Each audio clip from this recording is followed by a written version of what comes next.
네, 안녕하세요. 로열로더 투자전략가 로로쌤입니다. 자, 2020년 10월 20일 화요일 퇴근길 시황 시작하도록 하겠습니다. 자, 먼저 주말에 변곡점이 다가온다라고 말씀을 드렸습니다. 주 초에는 눈치 보기 장세가 나올 가능성이 있고 주 후반으로 갈수록 개선될 것이다 라고 말씀을 드렸습니다. 최근 쉬어가는 장세에서 변곡점 가능성 높다, 이번 주일 가능성이 높다라고 말씀을 드렸죠. 그래서 이번 주 후반에는 다음 주 중요하다라고 말씀드렸습니다. 여기서 뭐 큰 비중을 차지하는 게 미국 대선과 뭐 코로나에 대한 부분, 이 부분을 두 가지를 내포하고 있는 게 미국의 경기 부양책이죠. 이 부분이 합의가 되느냐, 뭐 불발되느냐 이슈가 있는데 뭐 불발 쪽 얘기가 나오고 있는데 아직 하루 남았습니다. 이 부분 체크해 볼게요. 그리고 셀트리온 실적, BH나 파워로직스 등 뭐 개별 종목의 이슈들, 거기에 하이닉스의 인텔 랜드 사업부 인수 등 이런 이슈들 함께 확인해 보도록 하겠습니다. 본론으로 넘어가서 다우지수 전일 하락을 보였습니다. 1.44% 하락 나왔는데 기존에 말씀드렸죠. 28,500포인트를 이탈해서 11선 지지받고 올라가도 되고 한 차례는 올라갔었죠. 그리고 만약에 여기를 이탈해서 21선 부분까지 내려온다 해도 21선, 61선 이렇게 지지적 테스트 받을 수 있고 최종적으로 27,000만 이탈 안 하면 된다. 이탈해도 빠르게 회복되면 된다. 이 구간 때도 말씀을 드렸었죠. 그래서 이탈해도 빠르게 회복하면 되고 가급적이면은 그래도 요 구간에서는 올라가는 게 좋다. 이렇게 말씀을 드렸습니다. 방향은 결정돼 있는데 위쪽 방향으로 올라가려고 할 것이다. 대선 전에 주가를 뭐 폭락하게 만드는 그런 대선은 거의 뭐 흔치 않습니다. 그래서 이 부분에 대해서는 너무 염려할 필요는 없다라고 이렇게 하락했을 때도 말씀을 드렸었죠. 기술주 중심으로 폭락이 나왔었죠, 이 당시에. 그래서 참고 정도 하시면 될 것 같습니다. 여기서 만약에 뭐 조금 약세가 나와도 반등이 나올 것이고 뭐 바로 반등 나와서 회복하려고 여기 살짝 붙여놓는 움직임이 나올 수도 있겠죠. 오늘만 해도. 그러니 뭐 차분하게 보시면 될 것 같아요. 이게 미국의 경기 부양책이 이제 20일까지 합의를 해야 대선 전에 이 부분을 집행할 수 있다라고 얘기가 나오면서 낸시 펠로시 하원 의장이 이 기간을 딱 정해놨습니다. 그래서 48시간 얘기를 했는데 이 부분에 대해서 아직까지는 합의가 되지 않았습니다. 48시간이라고 했으니 아직까지 시간이 남았다. 20일 끝날 때까지 21일이 되기 전까지, 자정이 되기 전까지는 언제든지 합의가 나올 수 있습니다. 그리고 가급적이면은 최대한 늦게 합의하는 것이 이제 좀 극적 타결이라는 게 나올 수 있겠죠. 그래서 불발되면은 그래도 좀 기분은 좋지 않아요. 미국 입장에서는 지금 경기가 별로 좋지 않아요. 지금도 뭐 하루에 5만 명씩 이제 코로나 확진자가 나오고 있고 경기가 그렇게 좋지 않기 때문에 돈이라도 좀 풀어서 어느 정도는 이제 분위기를 조성을 해야 되는데 민주당이라고 해서 노동자 편이다라고 했는데 돈을 풀지 않는 것이 노동자 편은 아니죠. 그러니 가장 뭐 지금 가능성 있는 거는 보스턴 파트너스의 이제 마이클 벌란이 글로벌 시장 연구 담당 이사가 이렇게 얘기를 했습니다. 트럼프 대통령이 이쪽 입장에서는 대선 전에 부양책을 하고 싶어 한다. 대선 전. 이렇게 얘기를 하고 펠로시 의장, 민주당의 펠로시 의장 같은 경우는 이제 대선 전에 서명하는 거는 정치적 이점이 없다라고 얘기를 하는데 그렇죠. 정치적 이점은 없을 수 있죠. 하지만 상대방에서 이 부분에 대해서 공격할 수 있는 거죠. 니네 노동자 입장에서 생각한다는데 노동자들 요즘에 힘들지 않냐, 경제가 안 좋아서. 근데 적어도 합의는 이뤄내야 되지 않겠니? 우리는 많이 양보했다라고 분명히 나올 거란 말이에요. 트럼프 대통령 측에서는. 그럼 민주당도 뭐라고 변명은 하겠지만 할 말은 없어져요. 어쨌든 합의가 불발된 것은 민주당에서 반대를 한 것이니까. 노동자 입장이든 기업 입장이든 이 부양책이 나오는 게 좋단 말이에요. 어느 쪽 입장을 이 트럼프나 백악관이나 아니면 공화당 쪽 입장이 더 입김이 강하냐, 민주당이 입김이 강하냐, 요 차이인 거지. 결론적으로는 돈을 풀어서 기업이든 노동자든 살려준다는 거잖아요. 그러니까 이건 합의가 돼야 돼요. 표를 위해서는.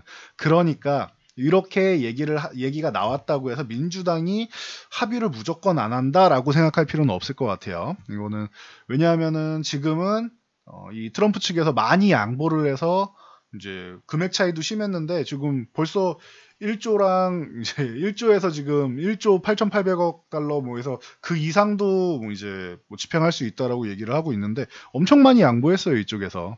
민주당도 일부 양보했지만 뭐 2조 2천억까지는 아니더라도 어느 정도 이제 좀 합의점을 찾아갈 가능성을 충분히 보이고 있습니다. 그러니까 조금 기다려 보시면 될 것 같아요. 이거는 오늘 새벽까지는 아니고 내일 우리 시장 장중에나 일단 오후 정도에 되지 않을까라는 생각은 해요. 결과는 그때까지 가봐야겠죠.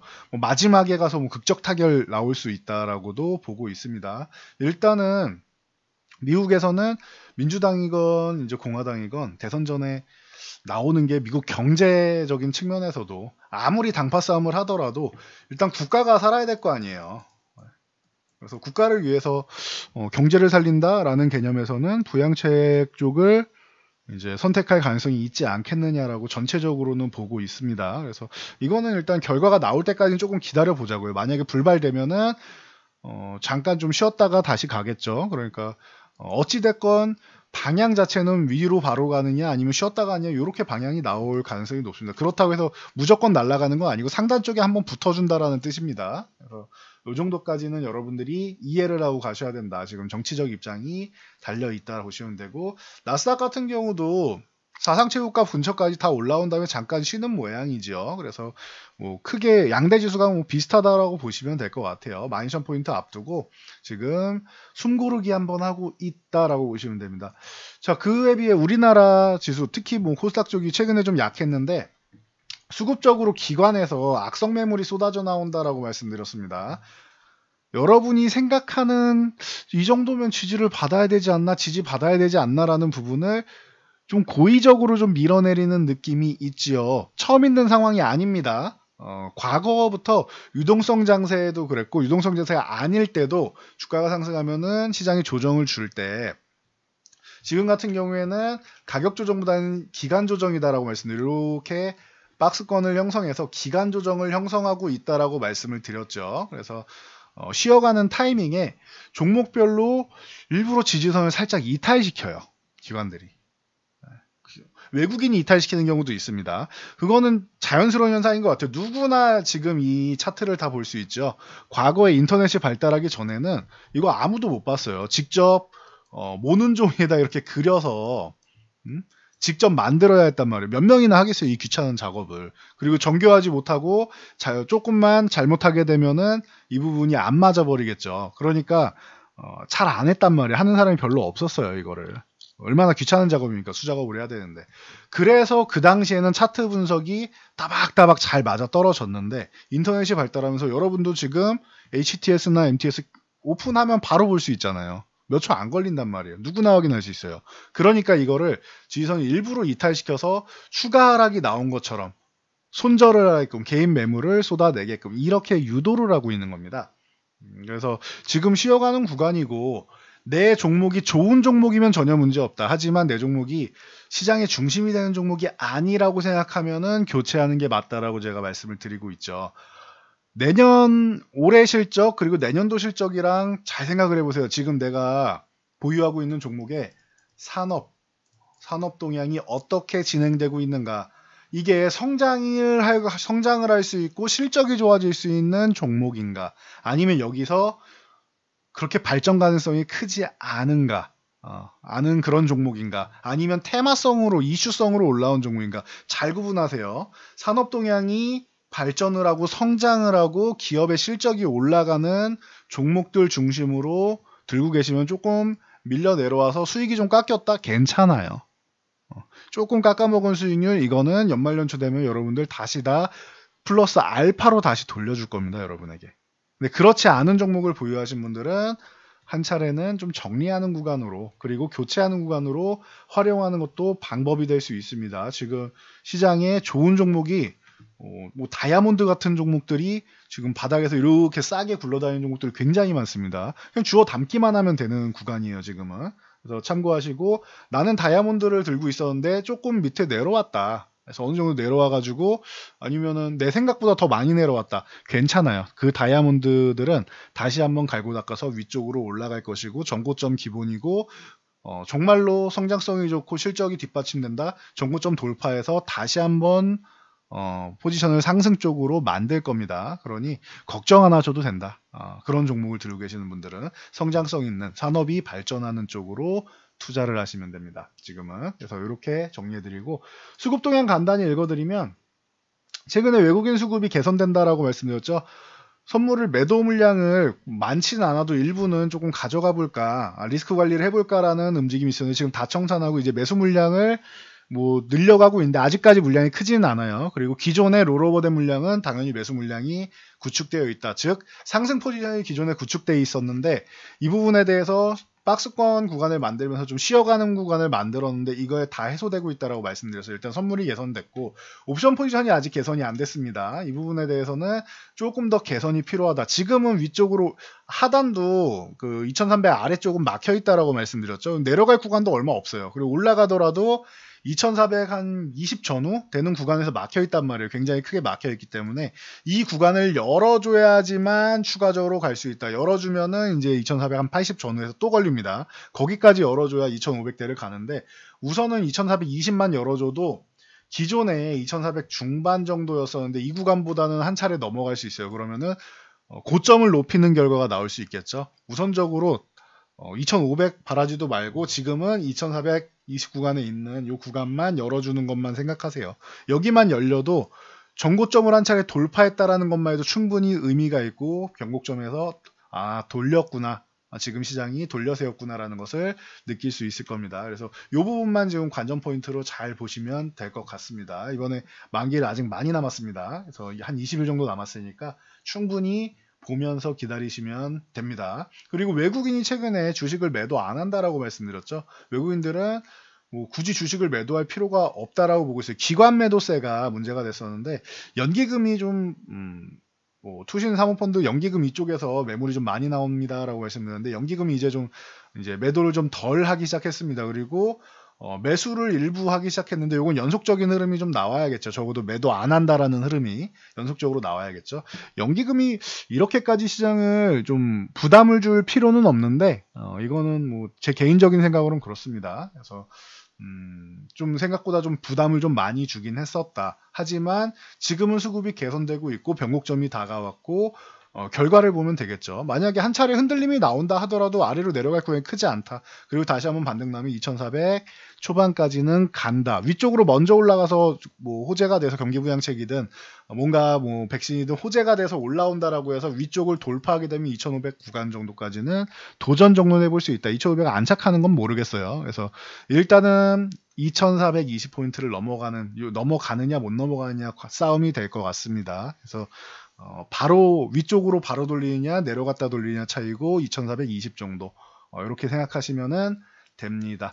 코스닥 같은 경우가 이제 오늘 같은 경우 한 2%대 오늘 추가 하락이 있었는데 플러스로 마감을 했죠. 그럼 장중 동향으로 보면은 저점 대비해서 2.7% 이상 올라온 거예요. 그러면은 이제는 저점 매수가 굉장히 활발하게 들어온다라고 보시면 돼요. 이 구간 800포인트 구간 정도에서는 좀 과하게 밀렸다. 그래서 61선 이탈한다면 일주일 안에 여기 회복하면 제일 좋고 이렇게 붙여만 줘도 나쁘지 않다라고 말씀드렸어요. 그래서 이번 주에 이렇게 회복해서 61선 위쪽으로 올라와주면 제일 좋고 850 위쪽을 넘어가 준다라고 하면은 금상첨화고요. 조금 기다려 보자고요. 코스닥 같은 경우도 지금 저점에서 들어오면서 수급이 개선되고 있다라는 점 체크해 보시면 됩니다.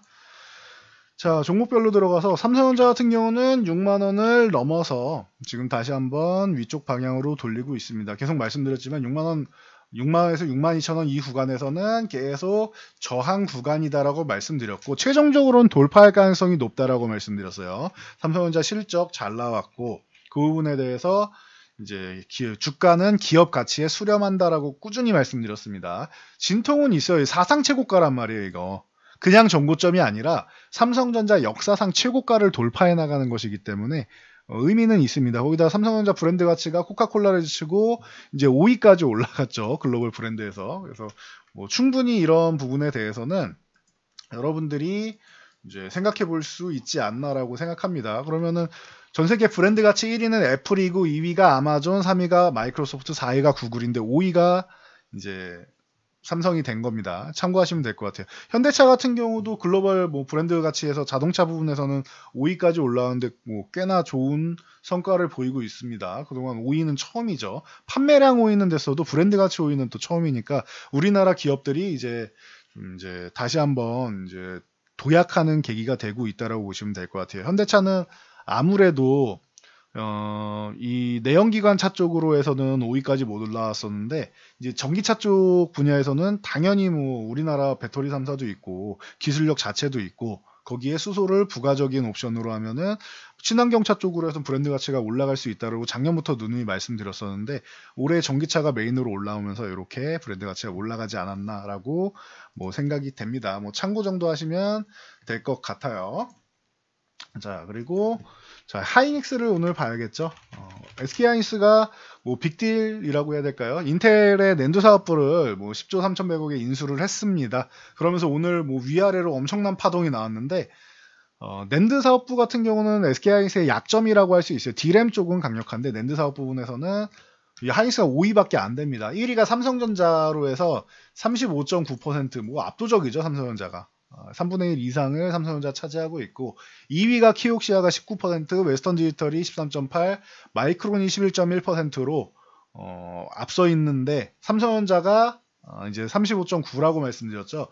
자, 2위가 키옥시아가 19%예요. 여기까지만 보시고 자, 하이닉스가 현재 점유율이 9.9%고 인텔은 점유율이 9.5%입니다. 이 두 업체를 합산하면은 19.4%가 되기 때문에 키옥시아 19%라고 했죠. 그러면은 삼성전자에 이어서 2위가 됩니다. 그래서 물론 이 점유율이 유지가 앞으로도 돼야겠지만 현재 그러면 2위로 올라갈 수 있는 업계 2위로 올라갈 수 있는 뭐 발판을 마련했다. 그리고 지난해 뭐 128단 4D 낸드 플래시를 세계 최초로 개발했다라고 말씀을 드렸는데 이 낸드 시장에서도 이제 기술력 쪽에서도 좀 괄목할 만한 성장을 이루고 있기 때문에 인텔 뭐 지분 이 부분을 인수해서 중국 시장 점유율 확대하고 또 인텔 같은 경우에도 썩 그렇게 뭐 이게 좋은 성과를 거두지 못하고 있었는데 하이닉스에 매각하면서 좀 비싸게 잘 팔지 않았느냐라는 얘기가 나오고 있습니다. 그래서 참고 정도 하시면 될 것 같아요.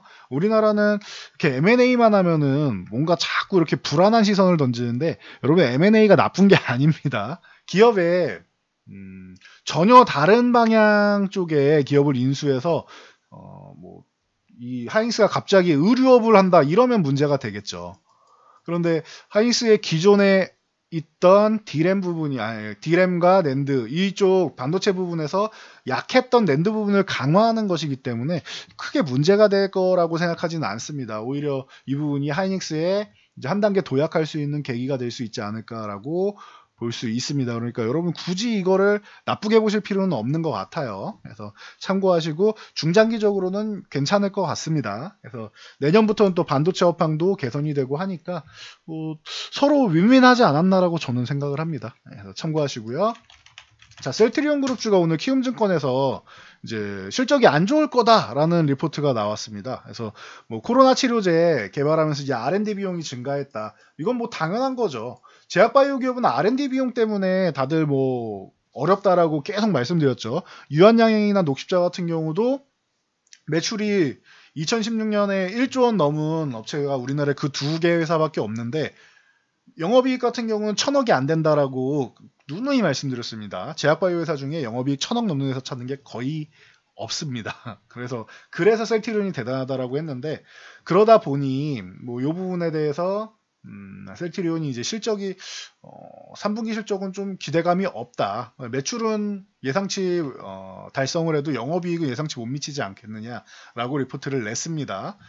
자, 그러면은 셀트리온 헬스케어로 넘어가서 셀트리온은 이렇게 나왔고 그리고 뭐 램시마 IVB 중학대로 해서 영업이익이 좀 안 좋을 거다 이런 얘기가 나왔는데 자, 셀트리온 헬스케어까지 같이 얘기가 나오는데 여기는 램시마 SC가 3분기에 이제 출시되는 신규로 출시되는 국가들이 너무 적지 않느냐. 그리고 독일, 영국, 네덜란드에 이 적응증을 이제 풀로 이제 확장해가지고 출시가 되는데 이게 9월 중순이니까 판매 기간이 보름밖에 안 되지 않느냐. 그러니까 의미 있는 실적을 내기엔 너무 짧다라는 얘기가 나왔습니다. 그래서 이제 셀트리온 같은 경우 38만원, 35만원, 셀트리온 SK는 15만원, 13만원으로 목표가를 낮췄는데 이거 리포트 잘 생각해보세요. 반대로 말하면은 기준을 이미 낮춰준 거예요. 시장의 기준치를 낮춰준 거예요. 그럼 달성하기 쉬워요. 이것도 달성을 못한다라고 하면 좀 피곤해질 수는 있겠지만 달성하기는 쉬워요. 그리고 나서 그렇다고 셀트리온이나 셀트리온 SK가 뭐 실적이 안 좋으냐? 발전하는 실적 중에서 그 중에서 예상치보다 약간 못 미치지 않겠느냐라고 얘기를 하는 겁니다. 그리고 지금 이 얘기를 잘 생각해 보세요. 3분기에 램시마이스 출시되는 국가가 좀 적고 3분기 이제 9월 중순이다. 그럼 의미 있는 실적 내기 어렵다. 언제 그럼 의미 있는 실적이 나오겠어요? 4분기. 4분기는 의미 있는 실적이 나오는 거예요. 그러면 이 말의 뜻은. 그러니까 리포트를 잘 생각하셔야 돼요. 그러니까 리포트에 나와 있는 금액 잘 보세요. 셀트리온 헬스케어 목표가 낮췄어요. 15만원에서 13만원으로. 지금 얼마예요? 86,000원이죠. 아직도 그럼 거의 45,000원, 5만원을 더 올라갈 수 있는 겁니다. 셀트리온 헬스케어 같은 경우는. 그러면은 지금 가격에서 적어도 50% 이상은 올라가야 된다라는 주장을 한 거예요. 지금 키움증권에서.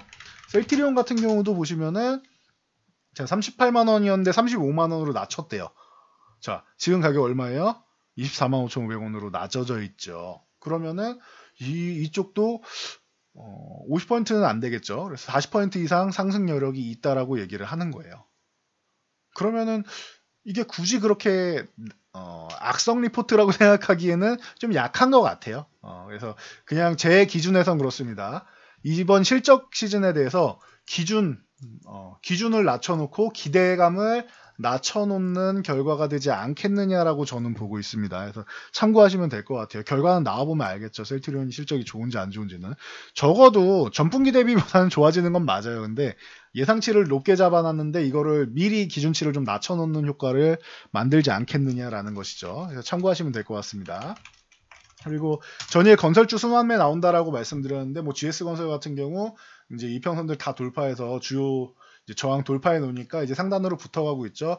28,000원을 돌파해야 되는데 28,000원 돌파 못하면 여기서 저항받고 쉴 수 있습니다. 그러니까 참고하시면 될 것 같아요. 지금 이 정도 올라왔을 때 28,000원 구간에서 이 구간에서 기존에 저항받던 구간이죠. 기존에도 올라왔다가 계속 저항받고 여기 한 차례 돌파 시도하다가 밀린 구간이죠.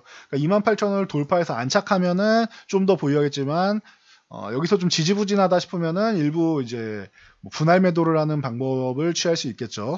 이렇게 소외주들은 순환매가 나올 때 좀 정리하는 방향으로 가는 게 낫지 않겠느냐라고 꾸준히 말씀드렸습니다. 이렇게 참고하시면 될 것 같아요. 그리고 현대차그룹의 현대글로비스랑 LG화학의 폐배터리 재활용 산업 이 부분에 대해서는 과거부터 얘기가 있었습니다. 그런데 이제 정부에서 이제 현대글로비스, LG화학의 폐배터리 실증 특례를 승인했어요. 이 부분이 조금 이제 주가에는 긍정적인 요인을 미쳤다 해서 현대글로비스 같은 경우는 좋은 모습 보였지만 오늘 윗꼬리 쭉 달고 내려왔는데 만약에 내일 20만원 이렇게 안착 못한다라고 하면 글로비스는 다시 말씀드리지만 뭐 정리하는 방향으로 가는 게 맞지 않나 싶습니다. 이렇게 이격이 벌어져 있을 때는 지금 뭐 이평선이랑 이격이 단기적으로 급등을 했죠. 무거운 종목들이. 그러면은 한 차례는 조금 줄이면서 조정 때 재매수라거나 아니면 다른 종목으로 교체하는 방법이 있다라고 말씀을 드렸습니다. 참고하시고 LG화학 같은 경우는 뭐 크게 반응은 못했어요. 그래도 62만 원 구간을 뭐 지켜주는 정도 최소한의 역할 정도는 했습니다. 그래서 뭐 코나이브 이 리콜 부분에 대해서 어느 정도는 좀 상쇄하는 효과 정도는 됐다라고 보시면 될 것 같습니다. 그리고 여기서 파워로직스가 오늘 급등을 했는데 상한가에 진입을 했습니다. 이게 현대차그룹의 이제 폐배터리 재활용 이제 에너지 저장 장치 생산하는 이 파일럿 라인이죠. 이제 연 10메가와트를 이제 2019년 10월에 구축을 한 경험이 있기 때문에 파워로직스 쪽이 오늘 수혜를 받을 가능성이 높다라고 하면서 이제 올라온 것입니다. 이 종목 같은 경우도 단기적으로 급등을 했기 때문에 8,500원을 유지하면 괜찮아요. 그럼 보유해도 돼요. 8,500원 이탈한다라고 하면은 최소한 분할 매도라도 하셔야 되고요. 여기 유지해준다라고 하면 조금 더 보유하시면 되겠죠. 그래서 참고해서 보시면 될 것 같습니다. BH 같은 경우는 이제 아이폰 12가 이제 출시가 됐는데 이 4개의 시리즈가 출시가 됐습니다. 이 중에서 이제 4개의 라인업 중에서 3개의 OLED 패널 쪽을 탑재한다. 전작에는 2개 모델을 탑재는 이번에 3개니까 조금 더 긍정적이지 않겠느냐라는 뭐 얘기가 나오고 있습니다. 이거는 뭐 결과 뚜껑을 열어봐야 알겠죠. 그래서 SK증권에서 목표가를 28,000원에서 뭐 34,000원까지 상향을 했습니다. 그래서 BH 같은 경우도 지금 구간에서 목표가만 보면 한 50% 이상 상승 여력이 있다라고 얘기를 하는 것입니다. 저 목표가라는 것은 말 그대로 목표가예요. 아까 셀티리온 그룹도 그렇고 BH도 그렇고 목표가까지 무조건 간다. 거기까지만 간다도 아니고 거기까지 무조건 간다도 아니에요. 돌파할 수도 있고 못 미칠 수도 있습니다. 이거는 그냥 예상이고 지금 구간에서 다시 요거를 한번 말씀드리면은 BH를 34,000원 상향했다 해서 무조건 34,000원까지 들고 가는 게 아니에요. 지금 22,000원 이 위쪽에서